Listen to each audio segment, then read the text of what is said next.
રાજ્યમાં ડુંગળી ઉત્પાદનમાં નંબર 1 ભાવનગર જિલ્લો અને તેમાં પણ ખાસ કરીને મહુવા તળાજામાં આ વર્ષે ડુંગળીનું સારું એવું વાવેતર થયું હતું અને તેના ઉત્પાદનો દિવાળી પહેલાથી જ બજારમાં આવવા લાગ્યા હતા, પરંતુ બાદમાં નિકાસબંધીનું ગ્રહણ નડતા યાર્ડમાં શુષ્ક વાતાવરણ બાદ ફરી ખેડૂતો ઉત્સાહમાં આવી ગયા છે। જોઈએ આ અહેવાલમાં।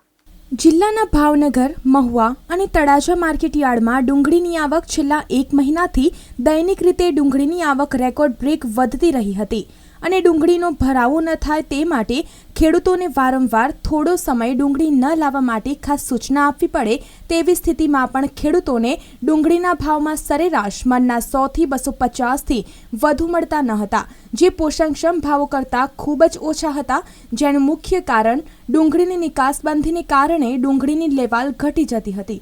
તળાજા માર્કેટયાર્ડમાં ડુંગળીના એકંદરે ભાવ વધ્યા છે। ડુંગળીની નિકાસબંધીના નિર્ણયથી તળાજા માર્કેટિંગ યાર્ડમાં ડુંગળીની આવક ઉત્સાહજનક રીતે વધી છે। નિકાસબંધીના બીજા દિવસે તળાજા યાર્ડમાં ડુંગળીના ભાવોમાં ઉછાળો આવીને મણના 280 થી 470 જેટલો થયો હતો, જે અગાઉ 100 થી 250ની જ એવરેજ હતી, તો 11,000 જેટલા થેલા ડુંગળીની આવક હતી। તેના કરતાં અઢી ગણી ડુંગળીની આવક થયેલ છે, તો ડુંગળીના ભાવ હજુ થોડા દબાયા છે।